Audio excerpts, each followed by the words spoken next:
Amém.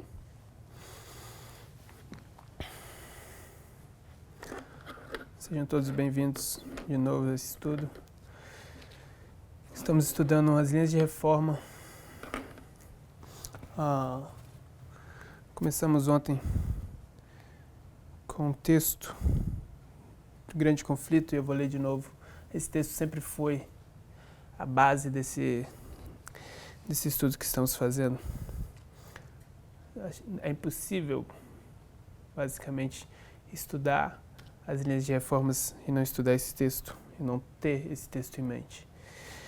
A obra de Deus na Terra apresenta século após século uma surpreendente semelhança em todas as grandes reformas ou movimentos religiosos.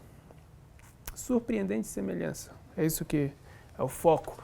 Por isso que estamos estudando as linhas nos tempos, diferentes linhas de diferentes movimentos de reformas. Os princípios envolvidos no trato de Deus com os homens são sempre os mesmos. Por quê? Deus não muda. Essa é a razão. A mesma forma que Deus provou e testou Israel antigo, tanto no início do Israel antigo quanto no fim do Israel antigo, é a forma como ele vai nos testar hoje. A experiência da igreja nos séculos antigos encerram lições de grande valor para o nosso tempo. Nenhuma verdade é mais claramente ensinada na Escritura do que aquela segundo a qual Deus, pelo seu Espírito Santo, dirige de maneira especial os seus servos sobre a terra, nos grandes movimentos de reforma que têm por objetivo promover a obra da salvação. Os movimentos de reforma são os evangelhos, eles delineiam, acho que é não, ok. O Evangelho Eterno. Essa é a ideia. Os movimentos de reforma são para promover a obra de salvação. Estamos olhando para o tempo de reforma de Cristo. Onde está o apagador? Quando olhamos para a história de Moisés, o que vimos, aquela história, o tema foi a terra e o povo são julgados ao mesmo tempo. Esse foi o tema. Isso é uma lição que tiramos daquela história. E agora vamos olhar para a história de Cristo. E a história de Cristo, a ênfase que queremos dar é nas duas purificações do templo. Esses são os aspectos que queremos tirar para colocar em nossa história e aplicar em nossa história. Na história milerita, o que vamos aplicar será a parábola das 10 virgens. São esses os aspectos que queremos. Quando olhamos para a história de Cristo, essa é a história do fim do Israel antigo. A história de Moisés é a história do início do Israel antigo. E o fim é anunciado desde o princípio. Deus declara.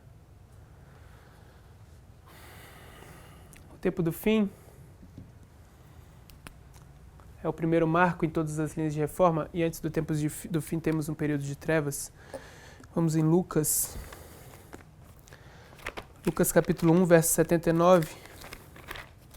Vocês têm as notas aí no link também na internet, e vocês podem acompanhar essas notas que tem aqui também.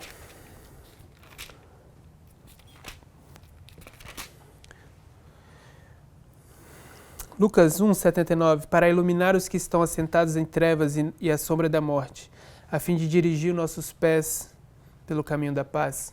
Quando Cristo vem, ele vem para iluminar aqueles que estão na sombra da morte. Desejar de todas as nações, página 19. Ainda falando sobre o período de trevas.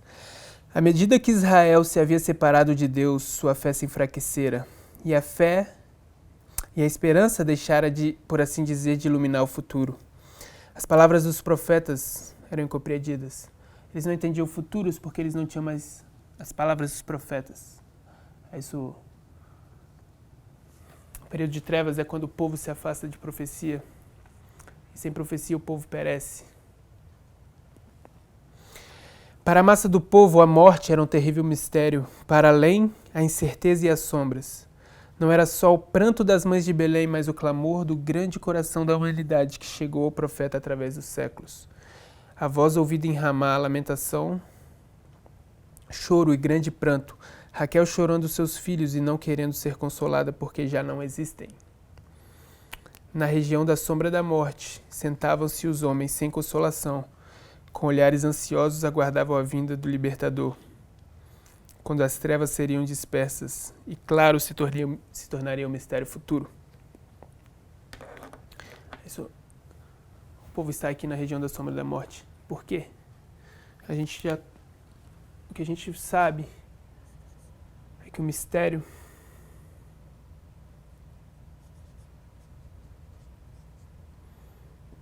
da iniquidade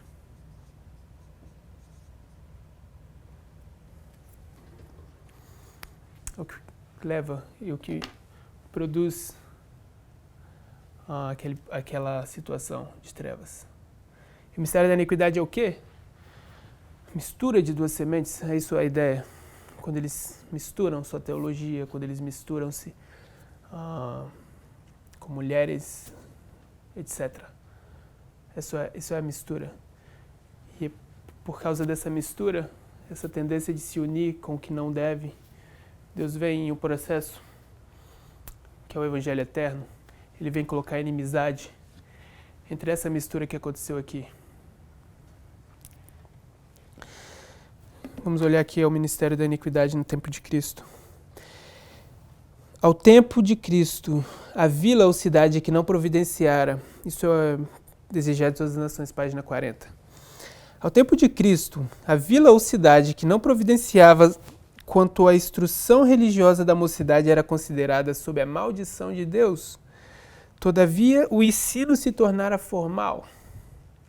Agora vejam, a tradição havia em alto grau sobrepujado as Escrituras. A verdadeira educação teria levado os jovens a que buscassem ao Senhor, se porventura tateando pudessem achar, Atos 17, 27. Mas os mestres judeus davam atenção às questões cerimoniais. A mente era sobrecarregada com matéria sem valor para o que a aprendia e que não seria reconhecida na escola superior das cortes dos altos. Saltando um pouco, em sua procura de conhecimento desviavam-se da fonte de sabedoria. Saltando mais uma sentença, o que consideravam como educação superior constituía o maior obstáculo ao verdadeiro desenvolvimento. Sob a influência dos rabis, as faculdades dos jovens eram reprimidas. Que é isso? Seu espírito tornava constrangido e estreito. Página 60, falando de João Batista. Segundo a ordem natural, o filho de Zacarias teria sido educado para o sacerdócio. A educação das escolas dos rabis, no entanto, tê-lo-ia incapacitado para a sua obra. Deus não mandou aos mestres da teologia para aprender a interpretar, essa é a palavra, interpretar as Escrituras. Chamou-o ao deserto a fim de aprender acerca da natureza e do Deus que o criara. No tempo de Cristo, o que acontece é a educação hebreia, a educação que Deus deu, o sistema, a verdadeira educação, tinha sido misturada com o sistema grego de educação.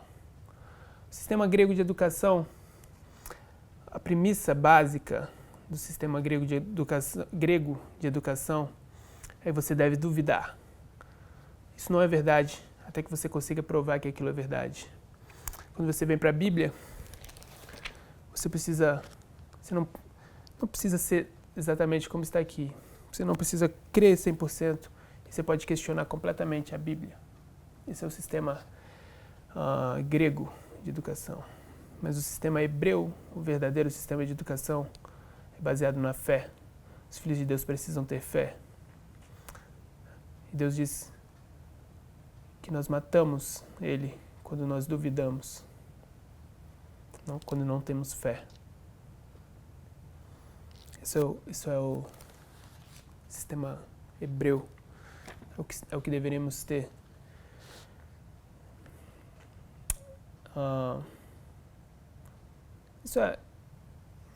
Tem muita coisa que comentar.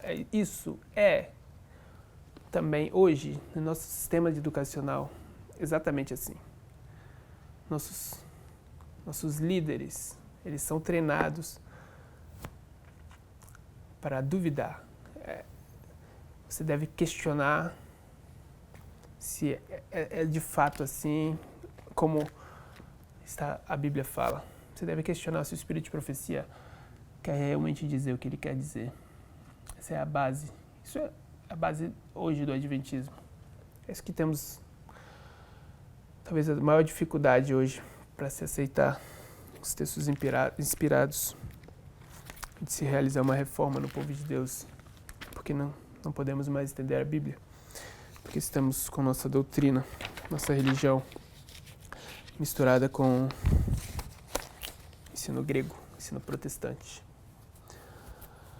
O tempo do fim é marcado com o nascimento de Cristo. Não Cristo, porque Cristo se torna Cristo aqui quando ele é ungido no seu batismo. Jesus nasce.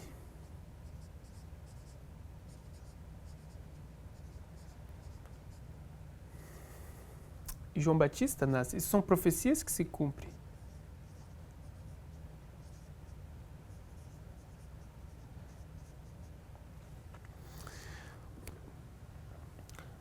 Temos aí algumas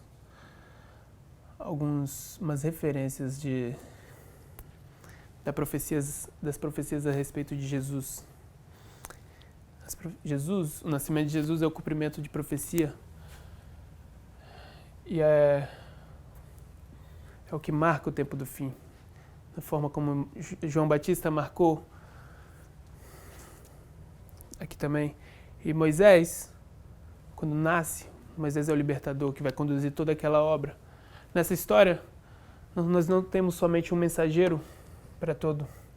Temos um detalhe adicional. João Batista que trabalha para desenvolver essa obra junto com Jesus.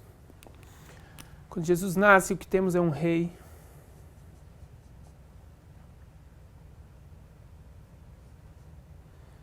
Um rei que tenta matar. Como a gente estudou na história de Moisés também.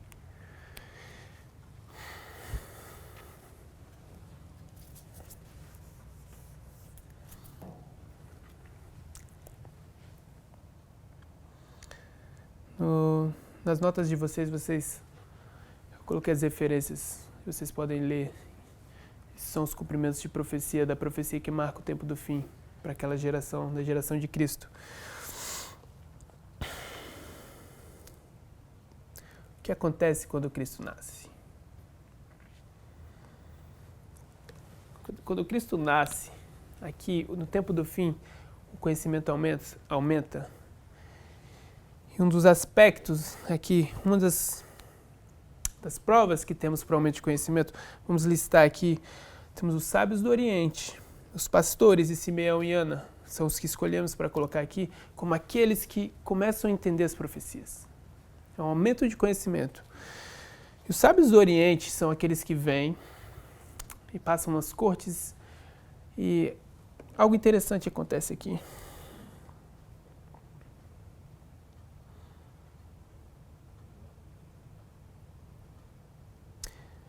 No desejado de todas as nações. Página 35, parágrafo 3. Então o orgulho e a inveja cerraram a porta da luz. Fossem acreditadas as notícias trazidas pelos pastores e magos, e teriam colocado os sacerdotes e rabinos numa posição nada invejável, destituindo-os da sua pretensão exponentes da verdade de Deus. Estes doutos mestres nada desceriam a ser instruídos por aqueles a quem classificavam gentios. Nada poderia ser. Diziam que Deus não poderia ser, diziam, que Deus passasse por alto para se comunicar com os pastores ignorantes ou incircuncisos pagãos. Resolveram mostrar desprezos pelas notícias que estavam agitando o rei Herodes em toda Jerusalém. Agora, isso é interessante. nem mesmo iriam a Belém a ver se essas coisas eram assim. E levaram o povo a considerar o interesse em Jesus como despertamento fanático. Aí começou a rejeição de Cristo pelos sacerdotes e rabis. Daí cresceu o orgulho e obstinação até se tornar decidido ódio contra o Salvador. Enquanto Deus abria a porta aos gentios, estavam os chefes de judeus fechando a si mesmos. A liderança nem descia, a liderança do povo nem sequer desceram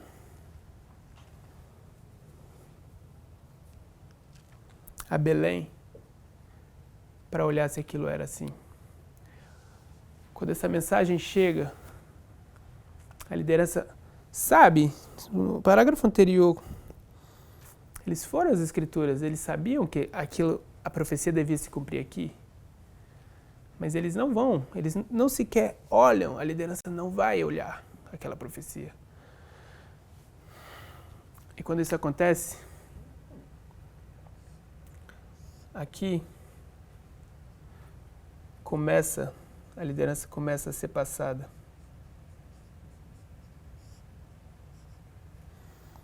É isso que o texto diz. A liderança começa a ser passada por causa dessa mensagem do tempo do fim. Eles vão ser passados aqui. A gente vai ver isso. Formalização da mensagem é o passo que se segue. A mensagem vai ser formalizada.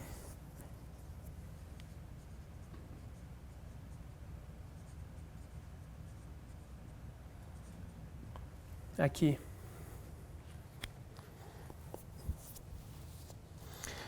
Malaquias 3:1 é o nosso texto de referência.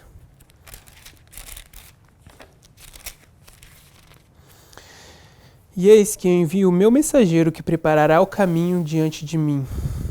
Esse é João Batista. João Batista é aquele que formaliza a mensagem para Cristo.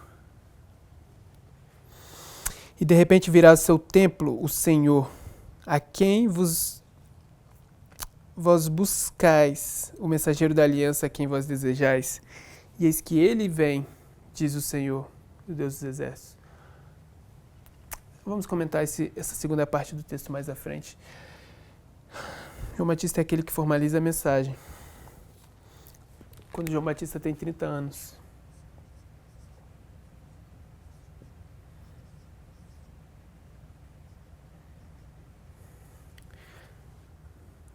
A gente vai comentar que Cristo,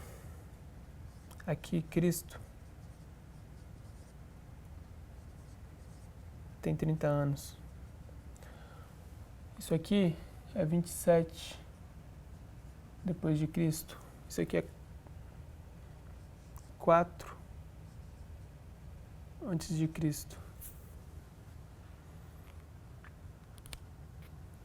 Cristo tem 30 anos aqui. Os judeus poderiam ter entendido que aqui, esse número 30 estava falando da obra de um sacerdócio que seria estabelecido. Cristo começa sua obra com 30 anos, porque essa é a idade. Isso é um símbolo para o sacerdócio. O sacerdócio começa aqui. Os sacerdotes, em todas as histórias, são estabelecidos aqui. Isso é um tema também de profecia. Números 4:3 é o que são evidências para isso. Algumas das evidências. Falando sobre a idade que os sacerdotes começavam a ministrar. Da idade de 30 anos para cima até os 50 anos será todo aquele que entrar neste serviço para fazer o trabalho naquela congregação. 23. Da idade de 30 anos para cima até os 50 anos contarás todo aquele que quer entrar e ocupar no meu serviço para executar o ministério na tenda da congregação. Verso 30. Da idade de 30 anos para cima até os 50 anos contará todo aquele que entrar nesse serviço para administrar o ministério da tenda da congregação. Isso é a idade para o sacerdote. Jesus é o sacerdote. Essa obra é a obra do sacerdote. Ele vai começar aqui. Então, lá na frente vamos ter a obra dos levitas. Gênesis 41, verso 17, verso 46. E José era da idade de 30 anos, quando se apresentou ao faraó, rei do Egito, e saiu José da presença de faraó e passou por toda a terra do Egito.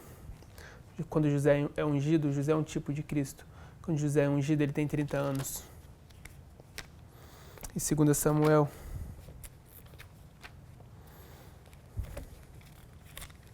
segundo Samuel 5:2.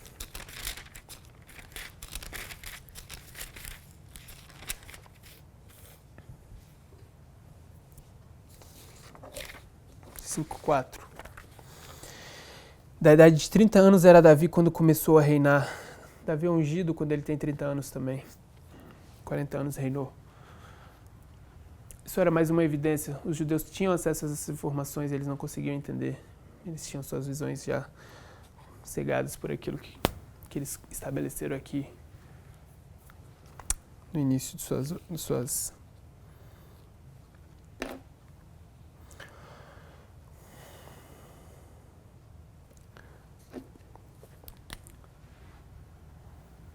sabiam que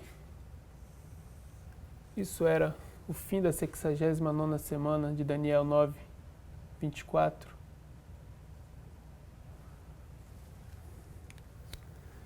E que aqui o sacerdote tinha que ter 30 anos. Tinha uma série de evidências aqui.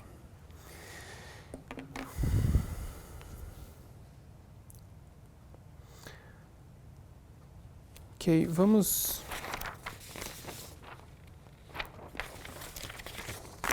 comentar mais um pouco sobre a formalização da mensagem da obra de João Batista. A dificuldade a ser encontrada por João era muito maior do que aquela encontrada pelos que preparavam o caminho para os reis terrenos. Os corações dos homens estavam cheios de iniquidades. Eles não seriam impressionados por uma mensagem de misericórdia e amor. E aqui, eles eram uma geração de víboras. Ele deu a eles reprovações cruéis por causa da sua justiça própria. Uma linha antes. Eles não seriam impressionados por uma mensagem de misericórdia e amor? As pessoas que têm problemas com essa mensagem, eles dizem que os mensageiros dessa mensagem não têm amor. Quando eles falam isso, eles não conseguem entender o que tem por trás dessa mensagem. Eles não conseguem entender o que tem por trás da mensagem de João Batista. A mensagem de João Batista, obviamente, sim, era uma mensagem de amor. Eu não tenho dúvida de que a mensagem de João Batista era uma mensagem de amor. Ainda assim, a inspiração diz que a mensagem, eles não seriam impressionados por uma mensagem de misericórdia e amor. A mensagem que se prega hoje dentro de nossas igrejas, a mensagem que se prega hoje dentro desse movimento, daqueles que são contra a esses ensinos que já estamos aqui estudando há algum tempo, é que não é falta de amor. Não tem amor. O amor que está sendo ensinado, esse amor é o mesmo amor que o Papa está usando para atrair multidões para si. Não é o amor de Deus, isso é um amor satânico. O amor que se quer hoje não é o amor verdadeiro, o amor que traz profecia junto. E as pessoas têm problemas hoje com essa mensagem. Eles dizem que não temos amor quando falamos.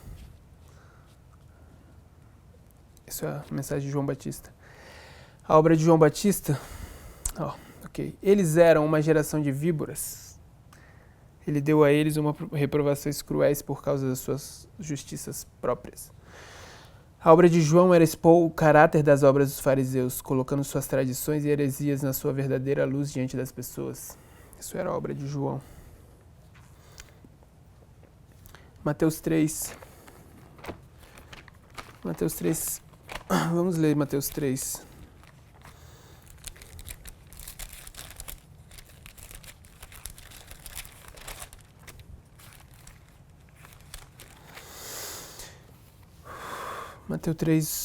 Mateus 3, 1 e 2. E naqueles dias apareceu João Batista pregando no deserto da Judéia, dizendo: arrependei-vos, porque está próximo o reino dos céus.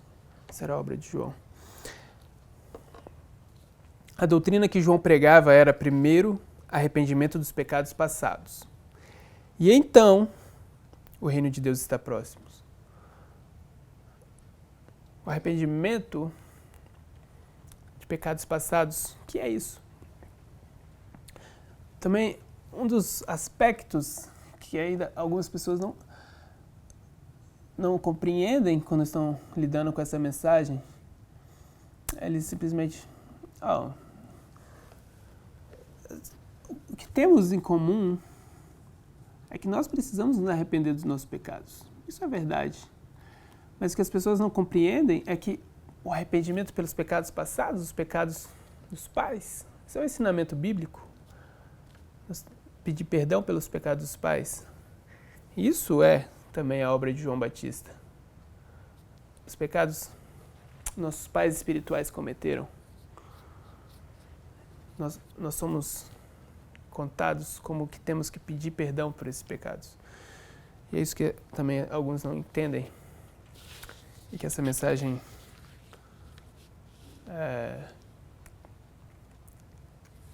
usa.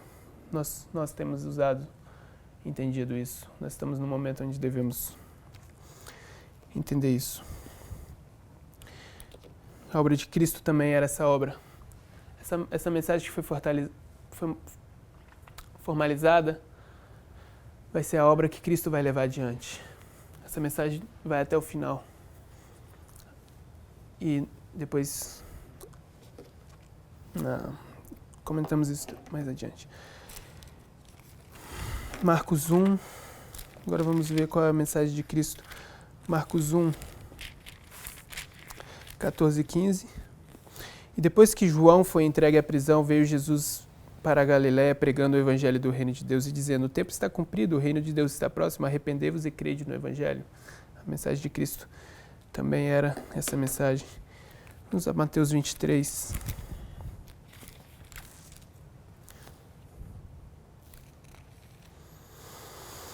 Mateus 23, 30, 33.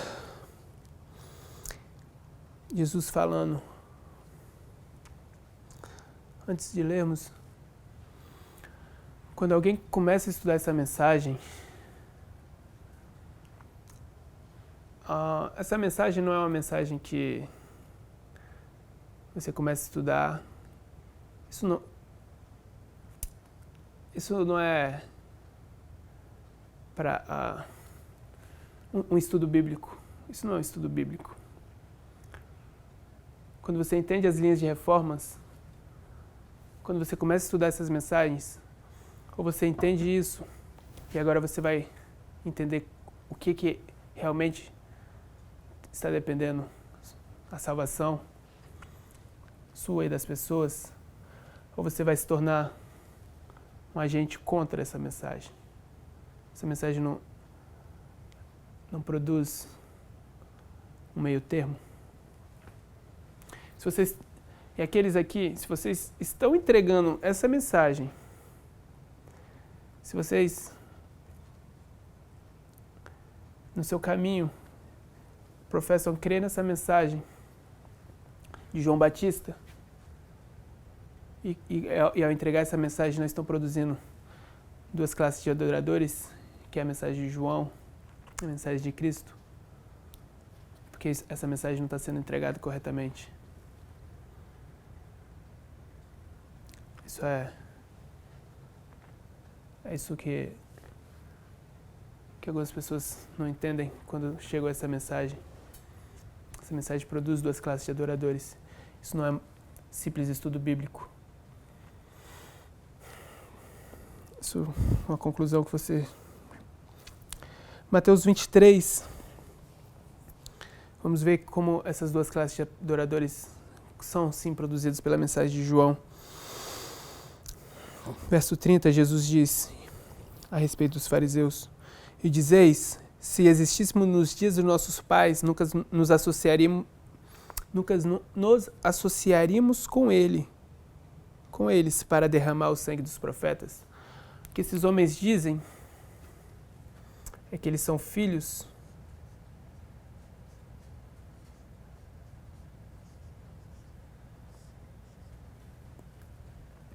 de assassinos.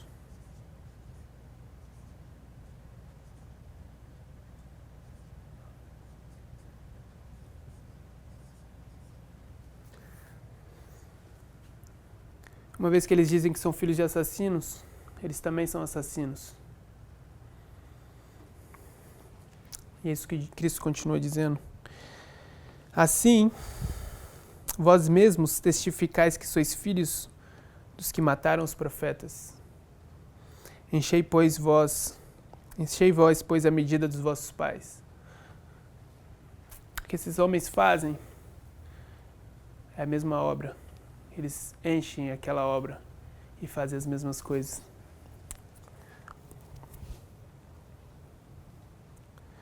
Serpentes, raça de víboras, como escapareis da condenação do inferno?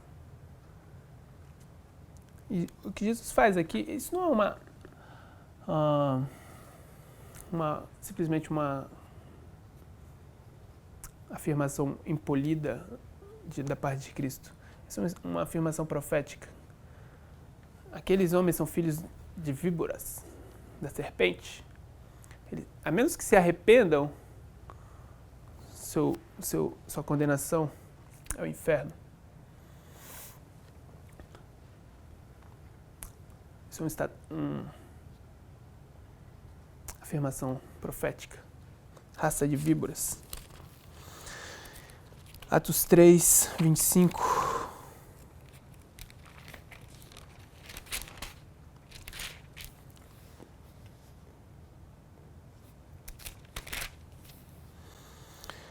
Vós sois filhos dos profetas e da aliança que Deus fez com nossos pais, dizendo a Abraão, na tua descendência serão benditas todas as famílias da terra. E a gente tem uma segunda classe. Mas esses são filhos dos profetas.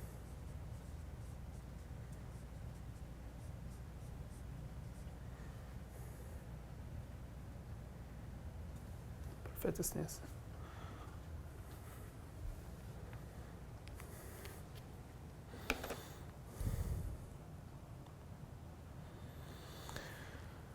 São duas classes que essa obra produz.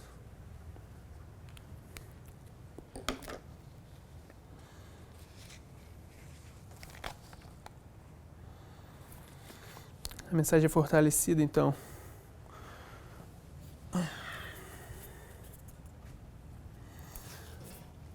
A gente viu que quando o ser celestial desce, a mensagem é fortalecida. Vamos a Mateus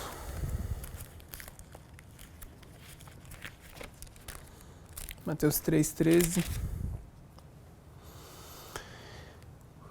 Então veio Jesus da Galiléia ter com João junto ao Jordão para ser batizado. Verso 16. E sendo batizado, subiu logo da água, e eis que se lhe abriram os céus, e viu o Espírito de Deus descendo como pomba vindo do céu sobre ele. E eis que uma voz do céu dizia: este é o meu filho amado, em quem me comprazo. Isso é o ser celestial desce no batismo.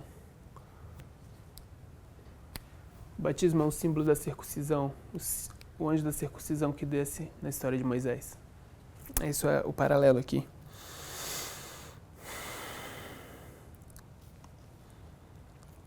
Os aspectos, no verso 5. E então ia ter com ele Jerusalém e toda a Judéia e toda a província adjacente do Jordão. Um dos aspectos dessa mensagem é que essa mensagem é mundial. Nesse momento, a mensagem é mundial.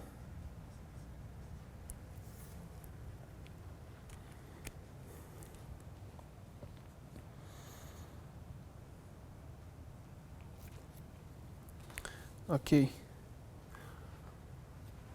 Quando Cristo recebe poder, o que ele vai fazer?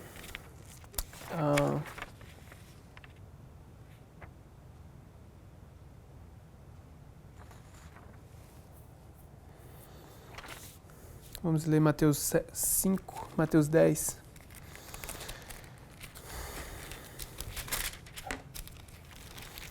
Versos 5 a 7.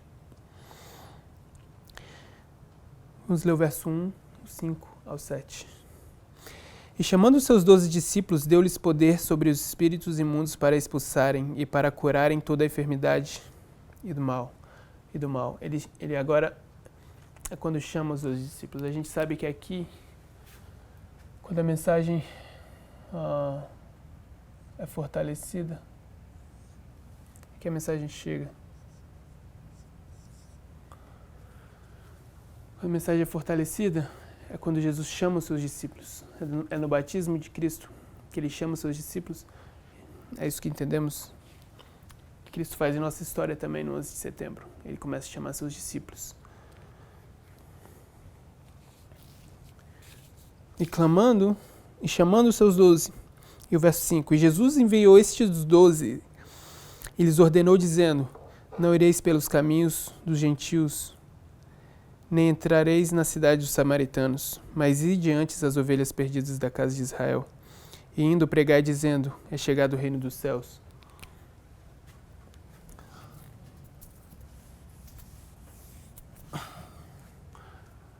Cronologicamente, isso acontece um pouco depois do batismo, mas isso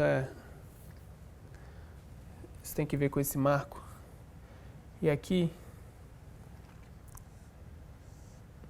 a partir desse ponto, Cristo diz: não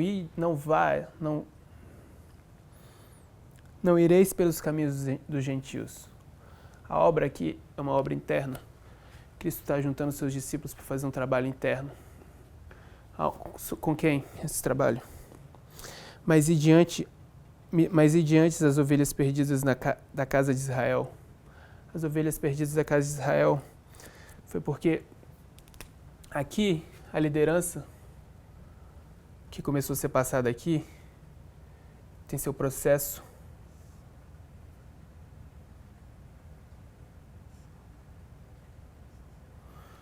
Aqui é quando ela definitivamente é passada.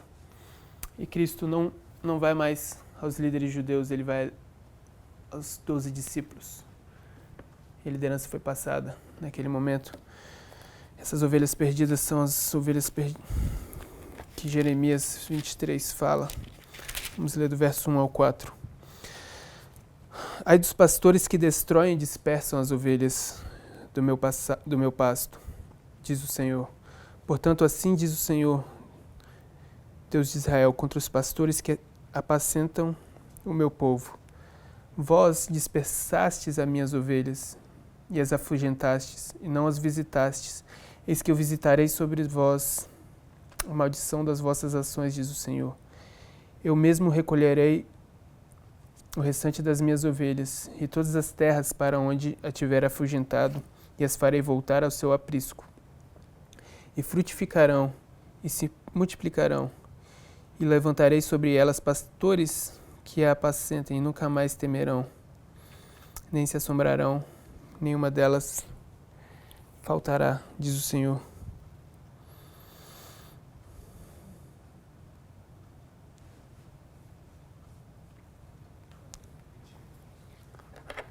Aqui é quando Jesus vai estabelecer um novo sacerdócio.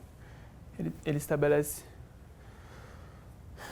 ele passa por essa liderança que dispersou as ovelhas e vai estabelecer um novo sacerdócio que é marcado pelos 30 anos aqui. Essa aqui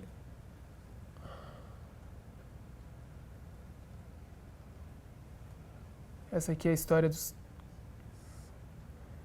sacerdotes.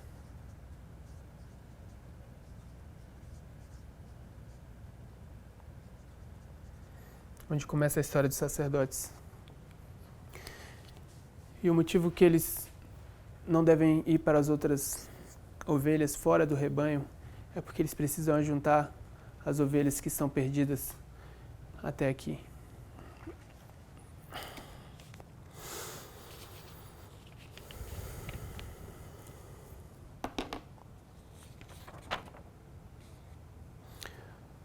Grande conflito.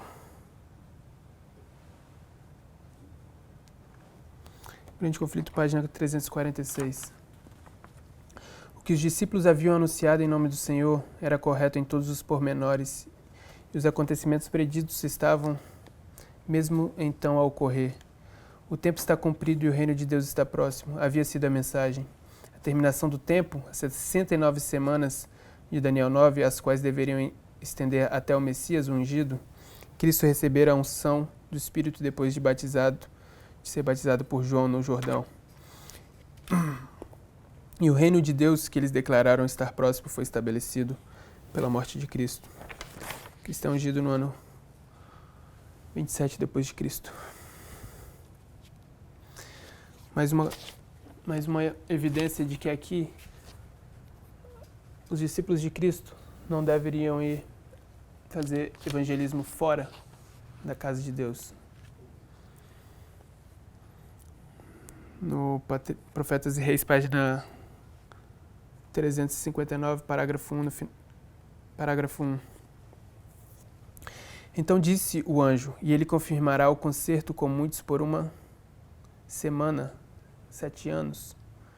Durante 7 anos, desde o início do ministério do Salvador, o evangelho devia ser pregado, especialmente aos judeus. 3,5 anos pelo próprio Cristo e depois pelos apóstolos. Na metade da semana fará cessar o sacrifício de manjares.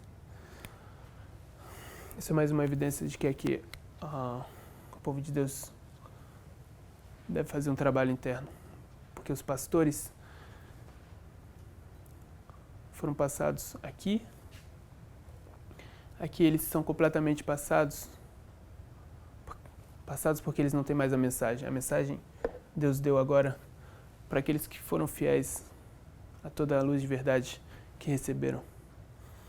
É aqui onde a liderança é passada e o trabalho interno deve começar.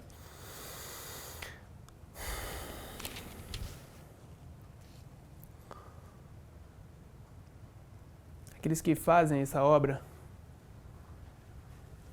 isso é uma obra de justiça própria. E Deus não aceita nossas obras de justiça própria. Nós precisamos ser leais e obedientes como uma criança. Jesus diz que só as crianças, para entrar no reino do céu, devemos ser como crianças. Os que fazem essa obra tipificam Moisés, quando na 3ª geração matou o egípcio. Ele achou que ali deveria ser feita a libertação. Mas aquela obra deveria ser concluída somente aqui. Só ali isso deveria acontecer. Ok.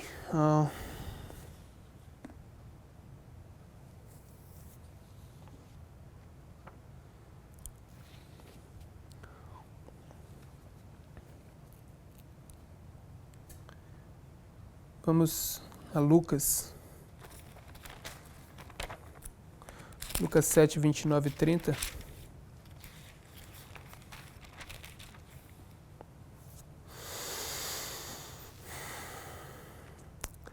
A gente vai ver que essa mensagem foi rejeitada pelos líderes. E todo o povo que ouviu os publicanos... 7, 29 a 30. E todo o povo que o ouviu e os publicanos, tendo sido batizados com o batismo de João, justificaram a Deus. Mas os fariseus e os doutores da lei rejeitaram o conselho de Deus contra si mesmos, não tendo sido batizados por eles. Eles rejeitam, e o motivo por que eles rejeitam é porque eles não entendem a visitação que Jeremias 23 fala. E os judeus interpretaram, Desejar de todas as nações, página 157, parágrafo 2. E os judeus interpretaram e aplicaram mal a palavra de Deus e não conheceram o tempo da sua visitação. Os anos de ministério de Cristo e seus apóstolos, os últimos anos da graça para o povo escolhido passaram-nos tramando a destruição dos mensageiros do Senhor. É isso que eles fazem. Eles passam todo esse tempo tramando como destruir os mensageiros, como destruir as mensagens dos 3 anjos que vão chegar na sua ordem. É isso que eles vão fazer. Porque isso é devido ao orgulho. Terrestres ambições, aqui é onde está o problema. Terrestres ambições os absorviam e o oferecimento do reino espiritual foi-lhes feito em vão. Assim hoje o reino desses mundos absorve o pensamento dos homens e não observam o veloz cumprimento das profecias, dos indícios rápidos ao aproximar dos reinos de Deus, o reino de Deus.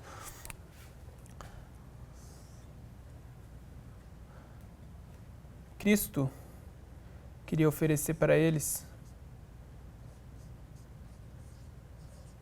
o reino da graça,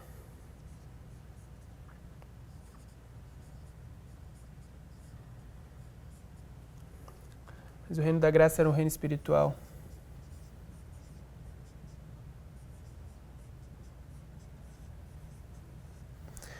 O que os judeus queriam era o reino da glória.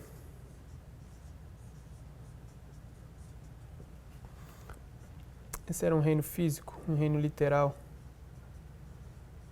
se assim podemos dizer também. Hoje, o que a gente tem é o inverso. O que queremos hoje é um reino da graça, mas não a graça que Cristo quer oferecer, a graça espiritual, a graça barata.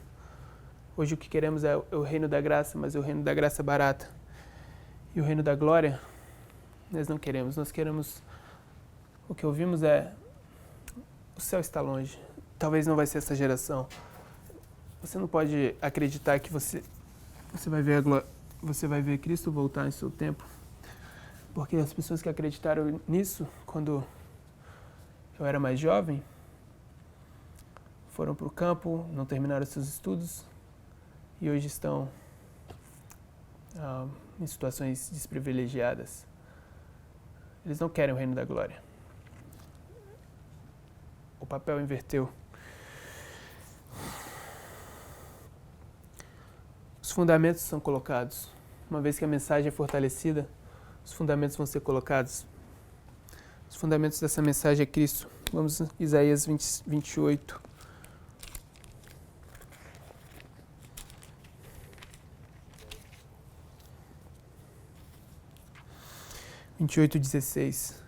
Portanto, assim diz o Senhor Deus, eis que eu assentarei em Sião uma pedra já provada, pedra preciosa de esquina, que está bem firme e fundada, aquele que crer não se apresse. A pedra angular é Cristo. Cristo é o fundamento daquela mensagem. 1 Coríntios 3:11.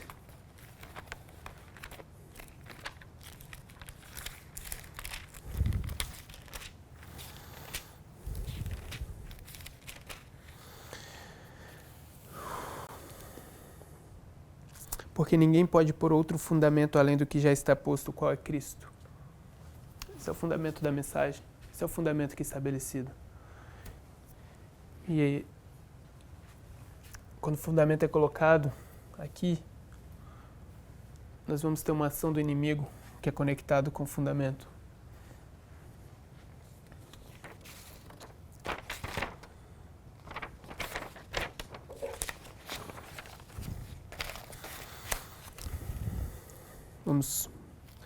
Vamos ver isso em João 2:9, João 2:3, João 2:13 ao 17.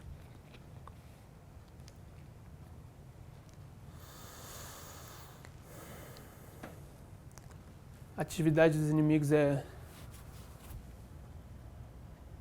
a contaminação do templo. E estava próximo à Páscoa dos judeus, e Jesus subiu a Jerusalém. Que eles estão aqui, Essa é a primeira Páscoa que Jesus vai.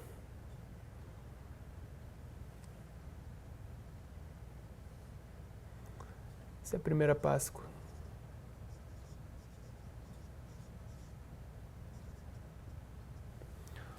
Na morte de Cristo. Isso é a quarta Páscoa.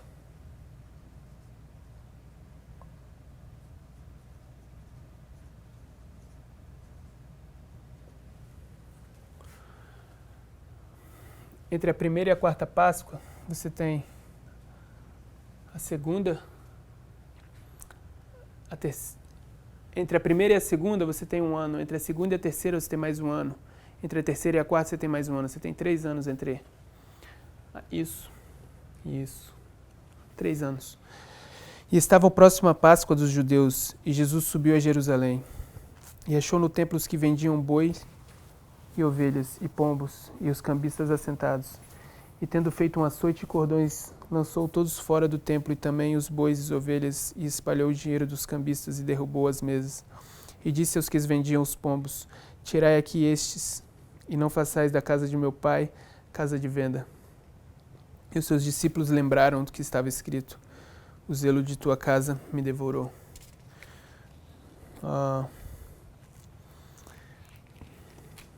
Ok.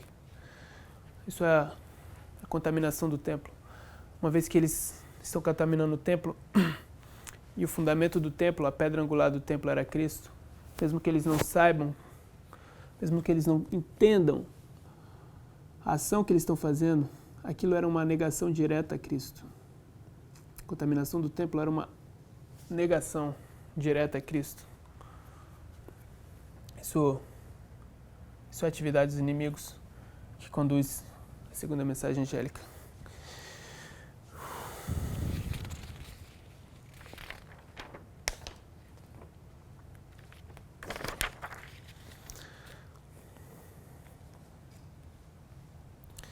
Vamos ler João, versos 18 ao 21, é a continuação desse texto.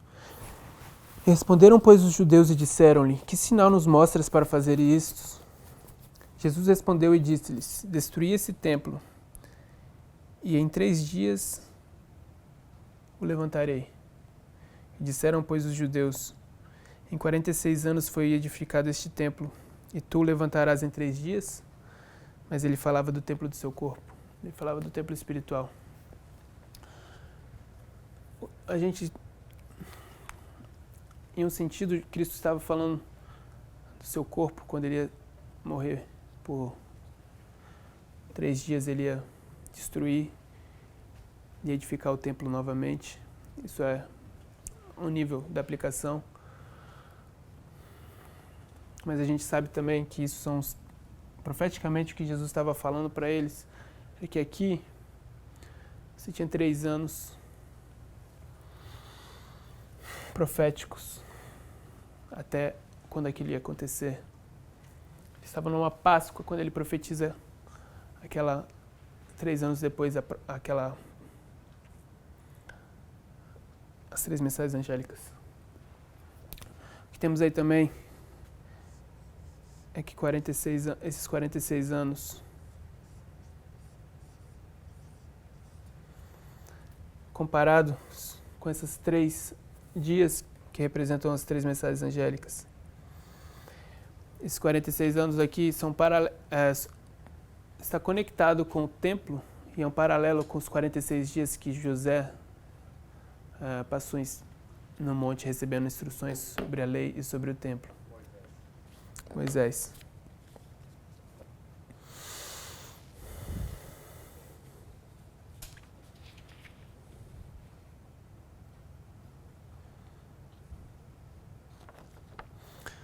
Ok. Quando Jesus está começando o seu ministério aqui, Desejar de todas as nações, página 106.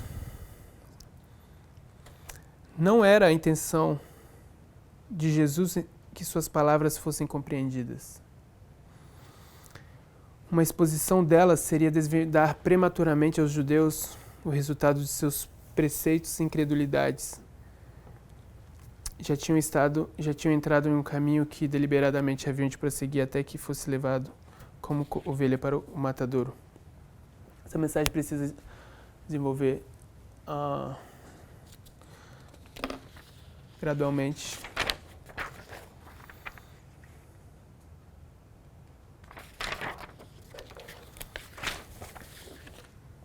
Esqueci de comentar, mas aqui é onde o teste, essa mensagem passa a ser um teste.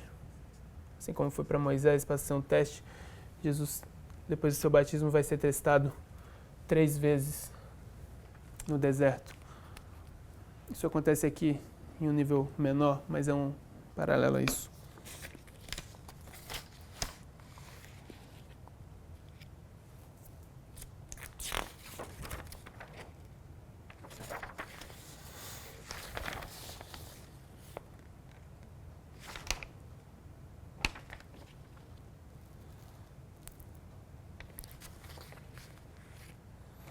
Ok. Desejar de todas as nações, página 118, parágrafo 2. Isso é uma nova determinação para matar Cristo. O êxito da obra de Cristo, recebido pelo Batista com tanta alegria, foi também anunciado às autoridades de Jerusalém. Os sacerdotes e rabis haviam tido ciúmes da influência de João. Ao verem um povo deixando as sinagogas, afluindo ao deserto, mas ali estava alguém que possuía ainda maior poder de atrair as multidões. Aqueles guias de Israel não estavam dispostos a dizer como João: é necessário que ele cresça e que eu diminua. Ergueram-se com nova determinação de pôr termo à obra que estava afastando deles o povo. E eles determinam que teriam que parar aquela obra. E aqui também existe o intento de matar a Cristo. Um ano depois disso, eles determinam que vão matar a Cristo. O Sinédrio rejeitava, isso é Desejado de todas as nações, página 154, parágrafo 4. O Sinédrio rejeitara a mensagem de Cristo e intentava matá-lo.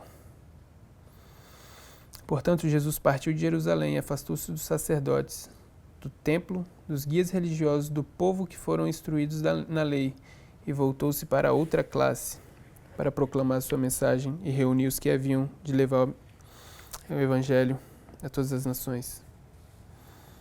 Vamos também a João 11, 47 ao 53.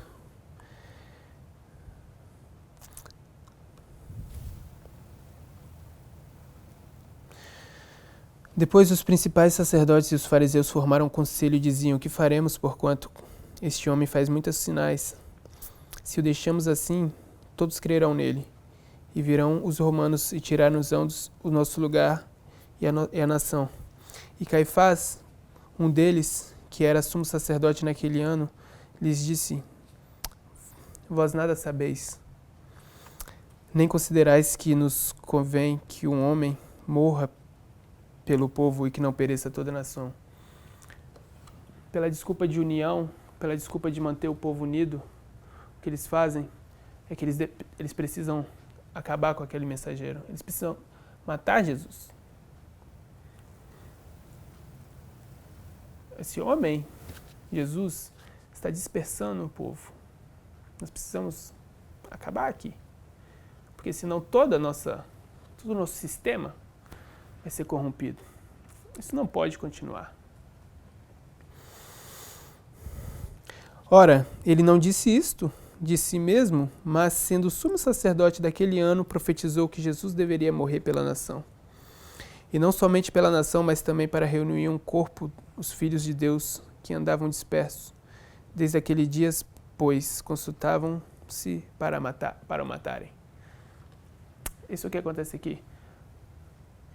A desculpa de que precisa se salvar o corpo unido.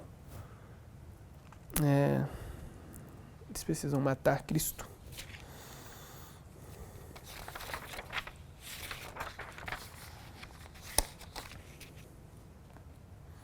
Vamos encerrar aqui essa apresentação E vamos voltar nesse mesmo ponto onde paramos e apresentar os detalhes da segunda mensagem angélica. Daqui para diante. Encerrar com uma oração.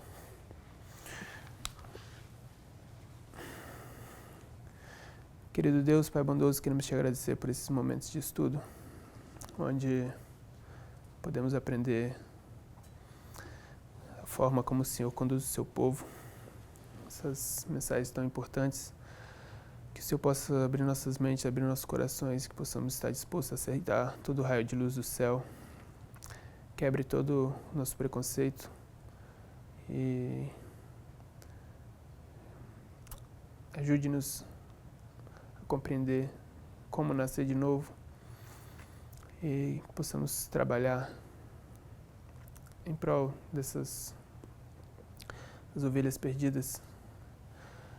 Te agradeço por tudo, que o Senhor possa derramar sua chuva serôdia sobre nós, sobre cada um que tem acompanhado esses estudos, sobre cada um aqui também. Isso é o que te peço em nome de Jesus Cristo. Amém.